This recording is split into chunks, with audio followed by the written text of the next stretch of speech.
আজকে আমরা সূরা ইয়াসিনের 28 নম্বর আয়াত থেকে আলোচনা করব ইনশাআল্লাহুল আজিজ।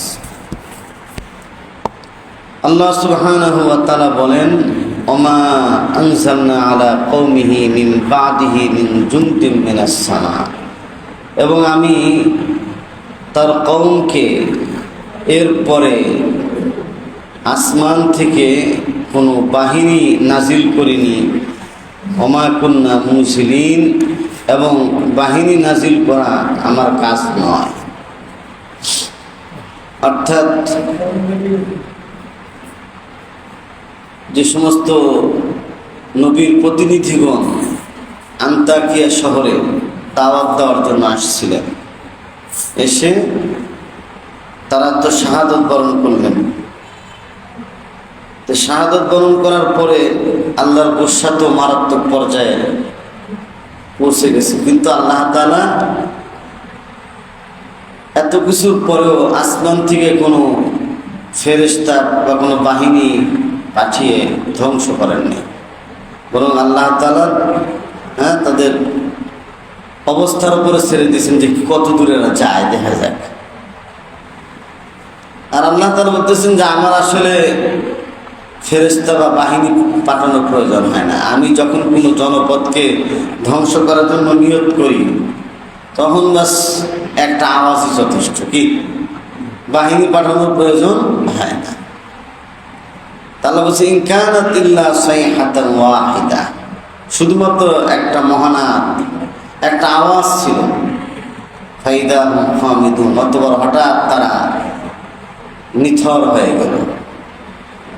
অর্থাৎ নবীর দূতদেরকে শহীদ করে দেওয়ার পরে আল্লাহ তাআলা জিবরাইল আলাইহিস সালামকে পাঠালেন ওই জনপদে আন্তাকিয়ায়। পাঠানোর পর উনি শুধু একটা আওয়াজ দিছে, সে জোরে করে আওয়াজ। সে আওয়াজের কারণে ওই জনপদে যত মানুষ ছিল সবগুলোর কলিজা ফেটে সব মারা গেছে, এমন ভয়াবহ আওয়াজ। জিবরাইল আলাইহিস সালামের তো এত বিশাল আকারে আল্লাহ তাআলা তাকে সৃষ্টি করছেন, তার 600 শুধু ডানাই আছে, বিশাল বড় মাথা। ওরা আটলান্টিক মহাসাগরের পানিও যদি তার মাথায় দেওয়া হয়, হাদিসের কিতাবে আসছে যে এটা সামান্য একটু ভরবে আর কি। তাহলে কি পরিমাণ, কত বড় বিশাল আকারে আল্লাহ তাআলা এটাকে সৃষ্টি করছেন। এই সমস্ত আমেরিকা, ইসরায়েল একটা থাপ্পড় দিলেই তো জিবরাইলের কি একটা খালি শুধু এরকম ঝটকা মেরে দিলে সব শেষ। এদের বাহাদুরি এই দুনিয়াতে কয়েকদিনের জন্য, কি খালি একটা দিলেই চলে যায়। আল্লাহ বলছে এরা যে আল্লাহ দ্বীনের বিরোধিতা করছে, রসুলদের বিরোধিতা করছে, এটার জন্য কোনো বাহিনী পাঠানোর কোনো প্রয়োজন হয়নি।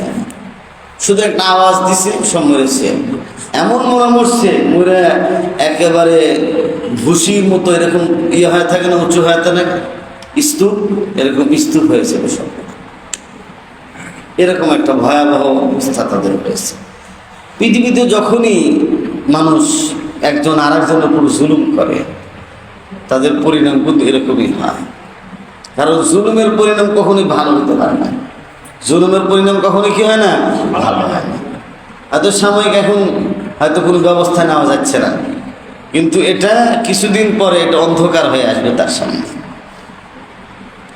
আল্লাহ তাআলা বলেন, ইয়া হাসরাতান আলাল ইবাদ, হায় মানুষের উপর আফসোস।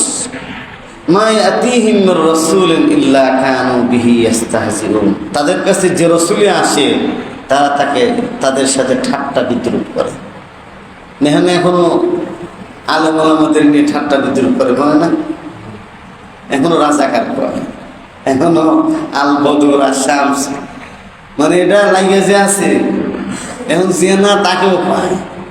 ঠিক কি আমাদের আগে এসে ভুল দিতে একটু এটা বন্ধ হবে না। এই যে একটা অবস্থা, রাজাকারের সংজ্ঞাটা কি? রাজাকারের সংজ্ঞা যতটুকু আমাদের রেজাকার, এটা উর্দু ফার্সি শব্দ। স্বেচ্ছায় যারা কাজ করে, স্বেচ্ছায় যারা কাজ করছে, এই ধরনের লোক তো চলে গেছে অনেকেই। এখন বর্তমানে দেখলাম ওই দিন ফেসবুকে যিনি রাষ্ট্রপতি হচ্ছেন তার বাবা অনেকে রাজা করছেন।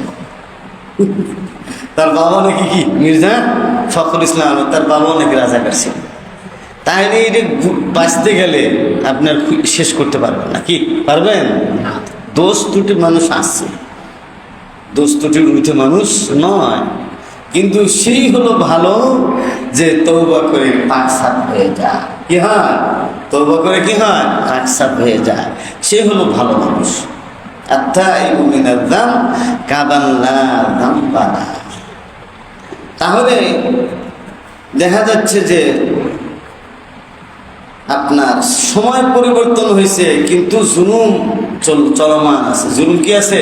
চলমান আছে। আল্লাহ বলছে যে রসুলই পাঠায় তার সাথে বিদ্রুপ করে। সুতরাং রসুলের উত্তরসূরি ওলামা একরাম, তারা এখন রসুলের কাজ যারা করতেছেন, হক্কানি ওলামা একরাম, তাদেরও তো বিদ্রুপ করা হয়, তাই না? আর এটা চলমান থাকবে।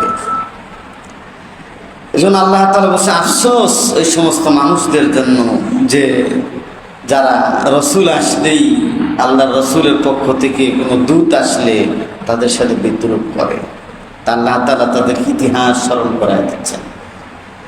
ألم يروا كم أهلكنا قبلهم من القرون أنهم إليهم لا يرجعون।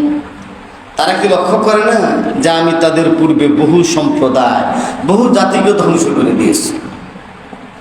আন্নাহুম লা ইয়ারজিউন, তারা আর পশ্চিমকালে ফিরে আসে না। আদ জাতিকে, সামুদ জাতিকে, কওমে লূতকে, এই যে কওমে লূতের যেখানে এখন মানুষ বেড়াতে যায়, ওখানে এমন একটা অবস্থা যে মানুষ কেউ যে সাঁতার জানে না, ওখানে যে ডুব দিতে গেলে এমনিতে ভাসে থাকে। তো মানুষ ওই জায়গায় যে আল্লাহ তাআলা শাস্তি দিচ্ছেন ওই কথাটাই তাদের জেহেনে নেই। তারা এখানে ফুর্তি করার জন্য, বিনোদন করার জন্য যায়। আজকে দেখলাম যে আরবের রাজা বাদশাহ, তাদের কি পরিস্থিতি। এখানে যে আল্লাহ তাআলা আযাব গজব দিবে না এমন এক পরিস্থিতি তারা চলে গেছে। নারীদেরকে তারা রাস্তায় নামায় দিচ্ছে, নারীদের সাথে তাদের চলাফেরা, এই যে একটা অবস্থার সৃষ্টি হয়েছে। সিনেমার হল চালু করে দিচ্ছে সৌদি আরবে। কোথায়? সিনেমার হল চালু। বাংলাদেশে তো সিনেমার হল বন্ধ হয়ে যেতেছে, সিনেমার হল কিন্তু নেই। কেমন একটা কি, এখানে একটা ছিল, এটা শেষ, ওইটাও শেষ, সব আল্লাহ আল্লাহ হয়ে যেতেছে। কি হইতেছে? আর সৌদি আরবের গুলো অন্যরকম অবস্থা। হ্যাঁ, মোবাইল তো আছে, সৌদি আরবে তো মোবাইল আছে, মোবাইল তো কোনো জায়গায় বাদ নেই। সৌদি আরবে ডিশের লাইন এখন মক্কা মদিনায় দিয়ে দিচ্ছে। নাউজুবিল্লাহ। মদিনার আশপাশে হারামের মধ্যে নিষেধ ছিল, হারাম এলাকার মধ্যে কোনো ডিশের লাইন থাকতে পারবে না। এখন সব ওপেন করে দিচ্ছে, চালাও যা ইচ্ছে খালি। সব উদ্দেশ্য হলো আমেরিকাকে খুশি করা। পরে যে আমেরিকা যে কিভাবে যে তাদেরকে বাস দিবে এরা জানে না, এরা জানে না। ক্ষতিগ্রস্ত কিন্তু তারাও হবে, ওই জাতীয় হবে, কারণ ওরাও তো দূষিত। দূষিত হলে শুধু রাজা বাদশাহ না, তারা তো সাপোর্ট না দিলে, তারা যদি কর্মকাণ্ড বন্ধ করে দিত তাহলে তো তারাও থাকতো। দোষী শুধু রাজা বাদশারা না, তার সাথে যারা আছে তারাও। এই জন্য আল্লাহ তাআলা স্মরণ করায় দেন মানুষদেরকে, দেখো তোমরা যে এরকম করতেছো, এরকম তো আগেও যারা ছিল তারা করছে, তাদের অবস্থাটা কি হয়েছে। হ্যাঁ, এটা তোমাদের চিন্তা করা দরকার। وَإِن كُلٌّ لَّمَّا جَمِيعٌ لَّدَيْنَا مُحْضَرُونَ। এবং তোমরা যারা সকলেই যারা দুনিয়াতে আছো সবাইকে আমার সামনে হাজির করা হবে। যত প্রাণী আছে, যত মানুষ আছে, ইনসান, জিন এবং ইনসান, এই দুই জাতিকেই আল্লাহ তাআলা কি করবেন? হাজির করবেন। তাদের হিসাব কিতাব হবে, তাদের জীবনের আমল নামার হিসাব কিতাব করে তারপরে তাদের জান্নাত জাহান্নামের ফয়সালা। সুতরাং আল্লাহ তাআলা বলতেছে যে সেইগুলোর কথা তোমরা স্মরণ করো। কিয়ামতের ময়দানে মানুষরা তাদের আমল নামা যখন হাতে আসবে তখন তো বিশ্বাস করতো না যে আবার কেমনি কিভাবে আসে। তখন তারা আফসোস করে বলবে, মা লিহাদার রাসূল, যে এই রসুলের কি হলো আবার, যে মা লিহাদাল কিতাব, লা ইউগাদিরু সগীরাতান ওয়ালা কাবীরাতান ইল্লা আহসাহা। এই আমলনামার কি অবস্থা, যে যা করছিলেন সবই তো দিকে হাজির এখানে, যা করছিলেন সবই তো দেখতে এখানে উপস্থিত হয়ে গেছে, সবকিছু দেখা যাচ্ছে আমলনামার মধ্যে। অমুক দিন অমুকের গম চুরি করছিলাম, অমুকের টিন চুরি করছি, অমুকের এরকম টাকা চুরি করছি, অমুক দিন অমুকের ডিস্টার্ব করছি, সব দেখি লেখা, ঠিক কিনা? সব যখন লেখা পাইবে তো আফসোস করতে করতে তার কান্না শুরু হবে।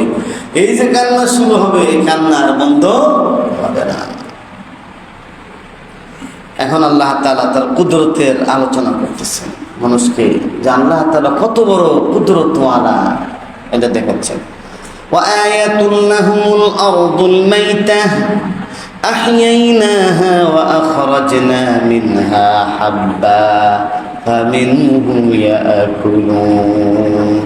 তাদের জন্য একটি নিদর্শন হলো এই মৃত জমিন, হ্যাঁ, অর্থাৎ যেখানে এখন কোনো ঘাস নাই, তারপরে ধান নাই, যেখানে কোনো শস্য নাই, এই জমিনের দিকে একটু তাকায়, এটা তাদের জন্য একটি বিশাল নিদর্শন। আহইয়াইনাহা, আমি এটাকে আবার জীবিত করি। ওয়া আখরাজনা মিনহা হাব্বা, তার থেকে আমি আবার শস্য উদ্গত করি।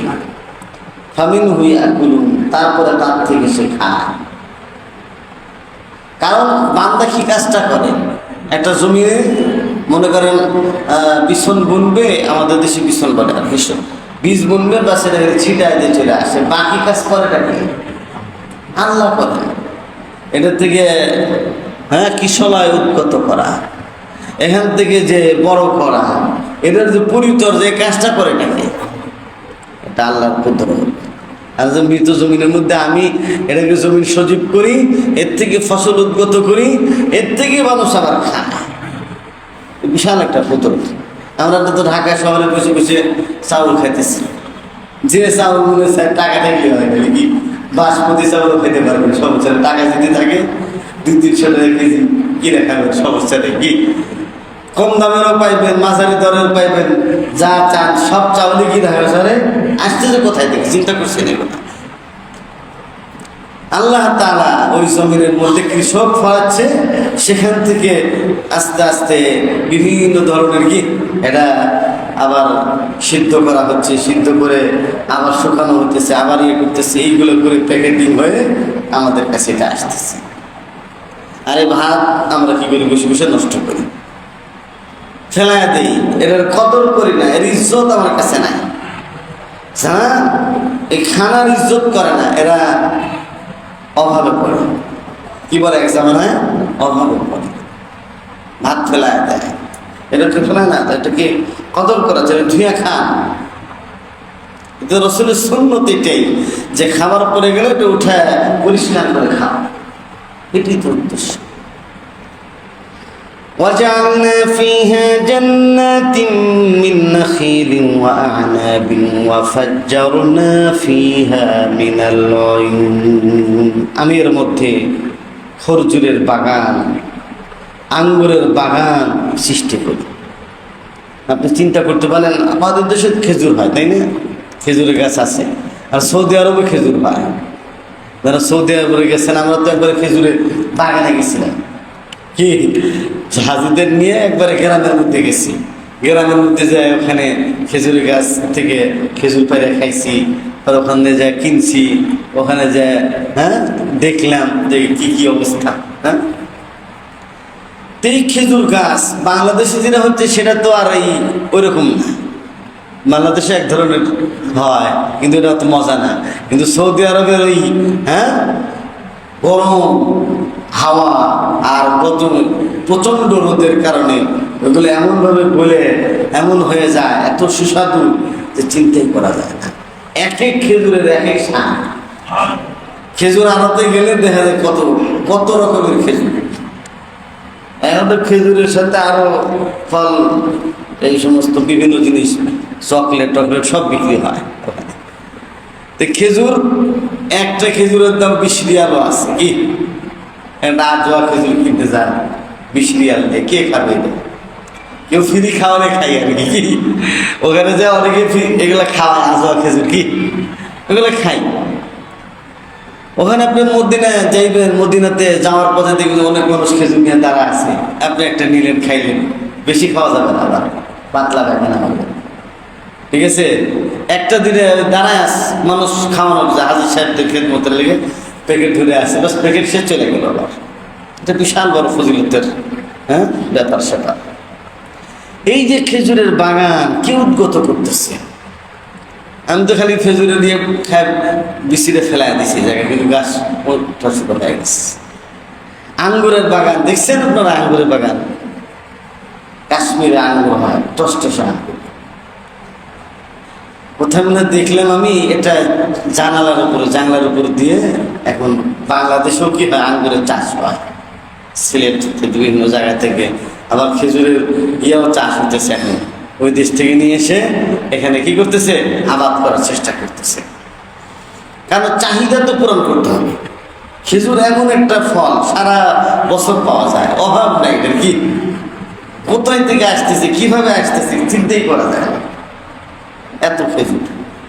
আর খেজুরের মধ্যে এত ভিটামিন যে এটা চিন্তাই করা যায় না। 2-4টা খেলেই মনে করেন আপনার সারাদিন না খেলে, একবেলা না খেয়ে থাকবেন, কোনো সমস্যা নেই।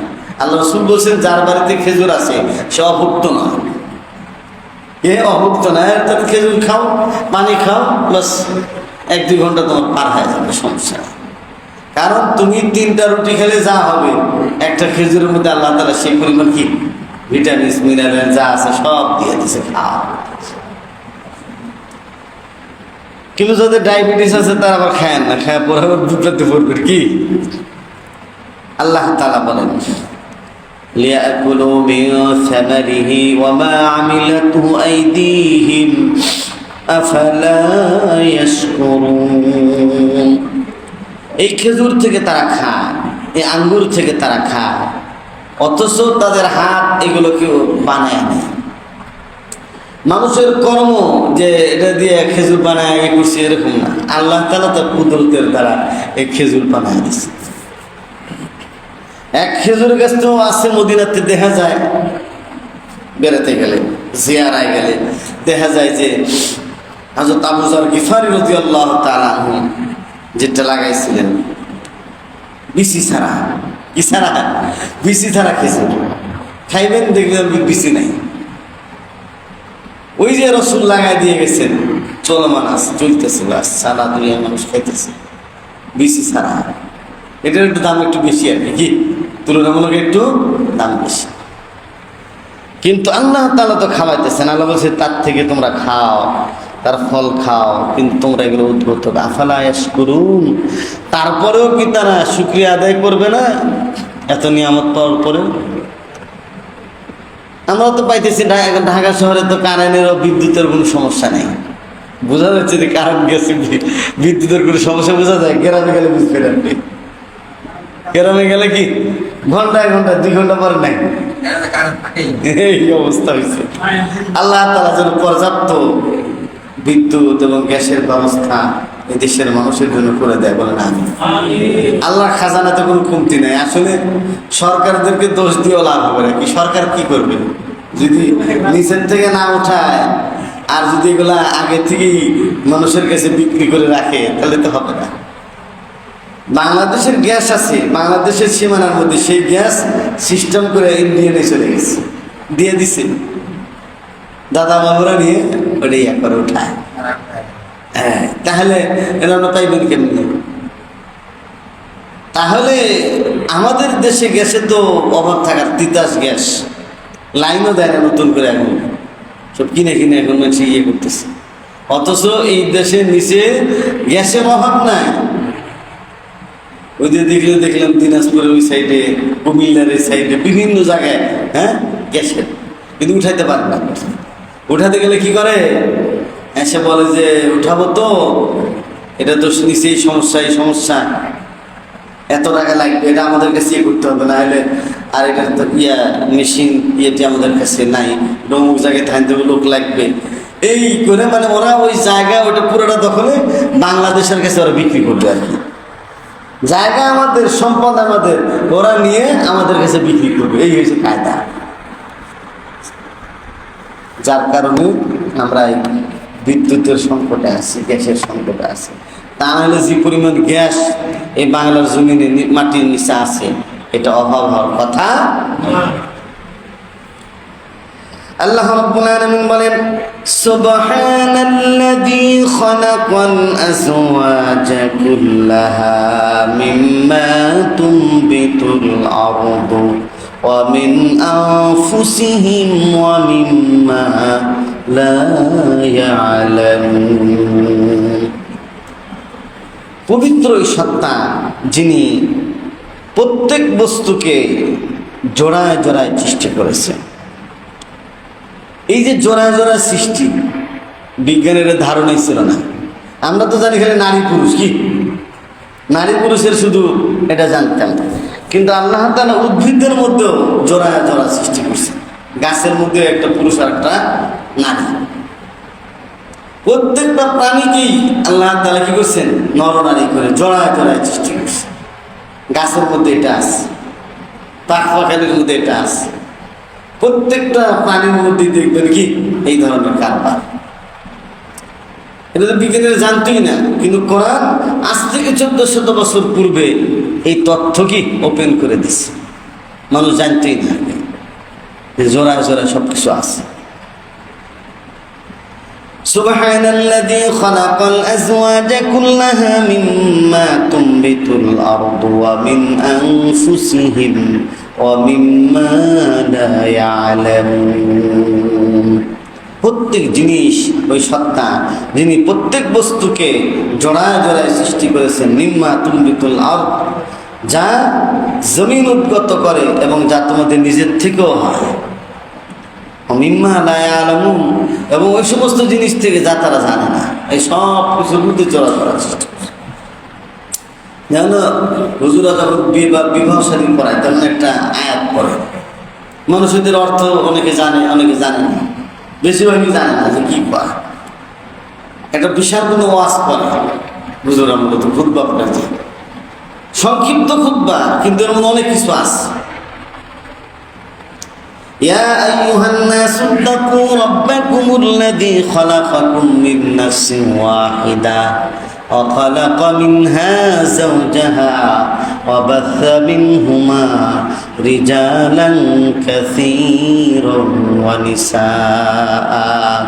আল্লাহ বলেন, হে মানুষ, তোমরা তোমাদের রবকে ভয় করো, যিনি তোমাদেরকে একটি প্রাণ থেকে সৃষ্টি করেছেন। আদম আর হাওয়া থেকে তোমাদেরকে সৃষ্টি করেছেন। তারপর এর থেকে তোমাদের জোড়া সৃষ্টি করেছেন। তারপর থেকে এরকম আরো চতুর্দিকে হাজার হাজার এই কিছু ছড়িয়ে দিয়েছে। খালাকা মিনহা যাওজাহা, তার থেকে তার জোড়া সৃষ্টি করেছেন। তারপরে এর থেকে বংশকে আরো বিস্তার করেছেন। আত্তাকুল্লাহাল্লাযী তাসাআলুনা বিহি ওয়াল আরহাম, তোমরা ভয় করো ওই আল্লাহকে যিনি তোমাদের পরস্পরে আত্মীয়তার সম্পর্ক সৃষ্টি করেছেন। সুতরাং বিবাহ করতে যাও, বিবাহ করতে গিয়ে বিবাহ সাথে তো করবে লা ইলাহা ইল্লাল্লাহ করে কাবিল দুজো বলে ফেলে লাগে। এটা তো একটা চুক্তি এক ধরনের। এই আত্মীয়তার সম্পর্ক নষ্ট করা যাবে না। শ্বশুর বাড়ি, শ্বশুরকে সালাম দিতে হবে, শ্বশুরকে বাবার মতো ইজ্জত করা লাগবে, কি হ্যাঁ। আবার ওই মেয়ে যেটা আসবে, এই বাড়ির যারা আছে তাদের কি করতে হবে, তাকে সালাম করতে হবে, সুসম্পর্ক বজায় রাখতে হবে। এরকম না যে বাস বিবাহ শাদী দেওয়ার পরে ছেলে বউ নিয়ে চলে গেলে আরেক জায়গায়, আবার বউ কি নিয়ে ঢাকা শহরে নিয়ে এসে একা একা করে থাকে, এটা না। এটা সাবধান তোমরা। এ বাবারা, তোমাদেরকে জিজ্ঞাসাবাদ করা হবে। আল্লাহ তারা সব কিছু দেখতেছেন যে তুমি ঢাকা শহরে এসে একটা অবস্থা ভালো হয়েছে, আর গ্রামের বাপ দাদারও খবর নেও না, চাচা চাচিদেরও খবর নেও না, ভাই ব্রাদার, চাচা তো ভাই, ফুফাতো ভাই, খালাতো ভাই, হ্যাঁ, এদের কোনো খোঁজ খবর নেই। তুমি তোমার মতো শুনতেছো, অথচ এরা খাওয়া পায় না। কি পায় না? খাওয়া পায় না। তাহলে এইসব বিষয় কিন্তু আল্লাহ তাআলা জিজ্ঞাসাবাদ করবে। তারপরে আল্লাহ তাআলা বলতেছেন, এটি শেষ আয়াত, এরপর আলোচনা করবো না। ওয়া আয়াতুল লাহুমুল লাইল নাসলাখু মিনহুন নাহারা ফাইদা হুম মুসলিমুন। তাদের জন্য একটা নিদর্শন হলো রজনী, এই যে রাত। নাসলাখু মিনহুন নাহার, আমি এর থেকে দিবসের পর্দাকে সরিয়ে নিই। এই কিছুক্ষণ আগেও তো কি ছিল, দিন ছিল না? এটা কেমনে রাত হলো? এটা তো আমি আপনি পারবো ইচ্ছা করলে। কেমনে রাত হচ্ছে? আল্লাহর বিশাল ক্ষুদ্র, তাহলে বলছেন তাদের খালি নিদর্শন দেখলেই তো তারা আল্লাহকে খুঁজে পায়। शजर में हजर में तेरे रंग पूजे दर देखता हूँ उधर तू ही है तू। কবি বলতেছেন গাছের মধ্যে আল্লাহ নিদর্শন আছে, পাহাড়ের মধ্যে নিদর্শন আছে, পাথরের মধ্যে নিদর্শন আছে। যেদিকে তাকাই সেদিকেই শুধু আল্লাহর কুদরত দেখতে পায়। সুবহানাল্লাহ। সে চোখ তো লাগবে, তাই না? ওটাকে ওইভাবে অনুধাবন করতে হবে। আল্লাহ বলছেন অফি আনফুসিকুম আফালা তুবসিরুন। শুধু গাছগাছালি আর এর মধ্যে তুমি নিজের দিকে তাকাও, নিজের দিকে তাকাইলেই দেখবে যে এটা পুরো বিশ্বের মধ্যে আছে, পুরা দেহের মধ্যে তোমার বিশ্বটা দিয়ে দিছে। আমি কিভাবে তুমি চলতেছে? একটা মানুষ এই বসে আছে, হঠাৎ করে নাই তার রূপটা চলে গেছে। মানুষটা তো ঠিকই আছে, তার দেহ আছে, হাত পা সব কিছু আছে, বলতেছে যে লাশ হয়ে গেছে, মরে গেছে। কেমনে গেল? কোথায় গেল? এটা একটা আল্লাহর হুকুম। তাহলে আল্লাহ বলছে তাদের জন্য রজনী একটা নিদর্শন। সুতরাং তাদেরকে বুঝতে হবে যে আমি এর থেকে, এই রাত্রি থেকে দিবসের পর্দাকে আমি সরিয়ে নিই, আবার অন্ধকার হয়ে যায়। তা অন্ধকার কি? আস্তে আস্তে ঘুটঘুটে অন্ধকার। যত রাত হবে গভীর তত আরো ঘুটঘুটে অন্ধকার বাড়বে। যদি রাত্রি না থাকতো তাহলে মানুষ পাগল হয়ে যেত। সব রাস্তাঘাটে দেখবেন সব গাড়ি মনে হচ্ছে মদ খাইছে। কি খাইছে? একজন আরেকজনের সাথে বেড়ে করতে সারাক্ষণ, কারণ ঘুম হতো না তো, ঘুম ঠিক মতো পারত। অনেক দেশে তো 6 মাস রাত দিন সব বরাবর। 6 মাস হলে কি রাত, 6 মাস দিন, এরকম করে আসে। তো ওরা ওইভাবে ঠিক করে টাইম ঠিক করে তারা নামাজ পড়বে। ঠিক আছে, একটা এরকম সময় ঠিক করে করে তারা নামাজ আদায় করে। তা আমাদের আল্লাহ তাআলা এমন একটা দেশ দিচ্ছেন যে এখানে না গরম না ঠান্ডা, না বেশি রোদ, না এরকম একটা দেশ। আবার দিছে ছোট বড়, যে যেভাবে পারতেছে চলতেছে, খাইতেছে। হ্যাঁ, সর্বত্রই খাবারের ব্যবস্থা, সর্বত্রই ঘুমানোর ব্যবস্থা, সর্বত্রই কি আপনার আড্ডা দেওয়ার ব্যবস্থা, কোনো সমস্যা নেই। আরাম আর আরাম। ফাইদা হুম মুসলিমুন, আমি তার থেকে দিবসের পর্দাকে সরিয়ে নিই, অথবা হঠাৎ তারা কি হয়ে যায়? অন্ধকারাচ্ছন্ন হয়ে যায়। এই জন্য মোহতারাম হাজিরিন, এই যে আল্লাহ তাআলা রসুলদেরকে পাঠাইলেন, তাদেরকে তারা হত্যা করে দিল। আল্লাহ বলছে যে আমি তো ওই সময় ফেরেশতা পাঠায় এটা সাইজ করতে পারতাম না। আল্লাহ তাআলা তো করেন, আল্লাহর এটা নিয়ম না। আল্লাহর এটা কি নিয়ম নাই? আল্লাহ তাআলা মানুষকে ছাড় দেন কিছু। আল্লাহু ইস্তাহজিউ বিহি ওয়া ইয়ামুদ্দুহুম ফি তুগয়ান। বাড়াবাড়ি কত দূর করতে পারে করুক, দেখি কি বাড়াবাড়ি কত দূর করতে পারে করুক। আমি দেখলাম যে এক জায়গায় কি নাই, জামাই নেই, সব পোলাপানি মিলে দর্শন করতেছে, নাউজুবিল্লাহ, ভোলায় এক জায়গায়। তাহলে কি শুরু হলো এই দেশে? এই মুহূর্তে কি শুরু হলো? মাত্র সরকারের 6 মাস হয়, এর মধ্যে কি শুরু হলো এটা আল্লাহ জানে। আল্লাহ তাআলা সঠিকভাবে যারা ক্ষমতা আছে দেশ পরিচালনা করার তৌফিক দান করুন। কারণ হলো যে এই দেশটা আছে টিকে শুধু আল্লাহ ওয়ালাদের সুশীলা, উলিয়া উলিয়াদের, আলেম ওলামাদের, তাকওয়াবান, পরহেজগার, নেককার মানুষদের উসিলা। না হলে এই শহর থাকার কথা না। এটা তো মসজিদের নগরী, তাই না? ঢাকা শহর এখন তো অটোর নগরী হচ্ছে। কিসের নগরী? অটো আর অটো। এই অটো দিয়ে একসময় দেখবে লাগবে কেচা, কি অটো আর অটো। তা আমরা চাইছিলাম যে স্বাধীনভাবে মানুষের যার যার অধিকার, ইনসাফ মানুষ পাবে। কিন্তু ইনসাফ পাওয়া মনে হচ্ছে যে অনেক সুদূর পড়া হতো, অর্থাৎ ইনসাফ কবে হবে এটা জানি না। এই জন্য শহীদ হাদিসে অনেক কথাই বলে গেছে, মেরে ফেলেছে।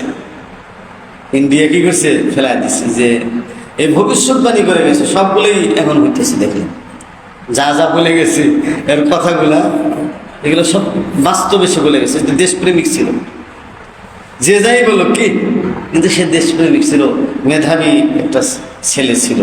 সে তো বলে গেছে এই এখন যারা আছে তারা যদি ঠিক না হয় তাদের পরিণাম কি ভালো হবে না। এই যে জুলাই স্মৃতি জাদুঘর, তিনি কয়েকদিন আগে তো কি শেখ হাসিনা এখানে থাকতো, এবং কি পরিস্থিতি হয়েছে। এখন যারা আছে তাদের কিন্তু পরিণত হতে পারে। এই জন্য শিক্ষা নিতে হবে। আমরা কারো দুশ্মন না, আমরা কারো কি দুশ্মন। আলেম ওলামারা যে হক কথা বলে, অনেক কথাই বলে যারা অন্যরা বলতে পারে না, আমরা বলি এই মেম্বার থেকে, এটা বলতে পারে না, তাদের বিভিন্ন ধরনের ইয়ে আছে। আমরা বলি আমরা মানুষের ভালো চাই, সব দলের ভালো চাই, আমরা কি সবার আমরা ভালো চাই। এখন যদি না বুঝে তাহলে তাদের তো পথ চলবে। যে বললো একটা আওয়াজ দিছে জনপদ একবারে তছনছ হয়ে গেছে। তা আল্লাহ চাইলে এই দেশিয়া দিতে কোন ইয়ে লাগবে, খালি কোন শেষ চলে যাবে। কি আল্লাহ নবীর দোয়ার কারণে এই উম্মতকে একসাথে ধ্বংস করা হচ্ছে না। আল্লাহ নবীর দোয়ার কারণে রিজিকের অভাবে মানুষ করতেছে না। একটা দোয়া কবুল হয় না, ফিতনা ফাসাদের দোয়া। এই ফিতনা ফাসাদের জামানা কিন্তু এটা। আল্লাহ তাআলা আমাদের সকলকে ফিতনা ফাসাদ থেকে হেফাজত করেন। আলহামদুলিল্লাহ রাব্বিল আলামিন, والصلاة والسلام على سيد المرسلين وعلى آله وصحبه أجمعين. ربنا يا ربنا يا ربنا माफ कर दे हमें हमारे सब गुनाह। আল্লাহ এশার নামাজের পরে আমরা কতিপয় গুনাহগার বান্দা কোরআনে কারীমকে সামনে রেখে আলোচনা করলাম। আল্লাহ তাআলা যতটুকু সব মঞ্জুর করেছ সবটুকু সোনার মদিনায় রওজা তাহারে পৌঁছিয়ে দাও। বাবা আদম থেকে নিয়ে আজ পর্যন্ত যত মুমিন মুমিনাত কবরস্থ হয়েছেন সকলের রূহের হাদিয়া পৌঁছিয়ে দাও। আয় রব্বে কারীম, আমরা যারা হাত তুললাম আল্লাহ আমাদের সকলকে গুনাহ থেকে বাঁচার তৌফিক দান করেন, নজরের হেফাজত করার তৌফিক দান করেন, জবানের হেফাজত, লজ্জাস্থানের হেফাজত, কানের হেফাজত। আল্লাহ তুমি যদি কুদরতি ভাবে হেফাজত না করো, ফিতনা ফাসাদের জামানায় আমাদের বাঁচার কোনো এরকম অবকাশ নেই। তুমি আমাদের জন্য সবকিছু আসান করে দাও। বাংলা জমিনকে আল্লাহ খনিজ সম্পদ দ্বারা ভরে দাও। আল্লাহ বিদেশিদের কাছে যেন হাত পাতা না লাগে, এমন সমৃদ্ধ আল্লাহ সুন্দর একটা বাংলাদেশ তুমি তৈরি করে দাও। আয় আল্লাহ জমিনের নিচে যত খনিজ সম্পদ আছে বের করে দাও, আর যা দরকার তুমি কুদরতি ভাবে আয় আল্লাহ তুমি ব্যবস্থা করে দাও। রব্বুল আলামিন, মানুষের অভাব অনটন দূর করো, গরিব মানুষের অভাব অনটন দূর করে দাও। রব্বুল আলামিন, আমাদের সন্তানদেরকে দ্বীনের জন্য কবুল করো। আয় আল্লাহ মসজিদ মাদ্রাসাকে কিয়ামত পর্যন্ত কবুল করে নাও। আয় আল্লাহ আমাদের সকলের পেরেশানি দূর করে দাও। যার যার মনের যত নেক আশা আছে সবগুলো তুমি পূরণ করে দাও। সুবহান রাব্বিকা রাব্বিল ইজ্জাতি আম্মা ইয়াসিফুন ওয়া সালামুন আলাল মুরসালিন আলহামদুলিল্লাহি রাব্বিল আলামিন। আমিন আমিন। ওয়ারহামনা মা'হুম বিরহমাতিকা ইয়া আরহামার রাহিমিন।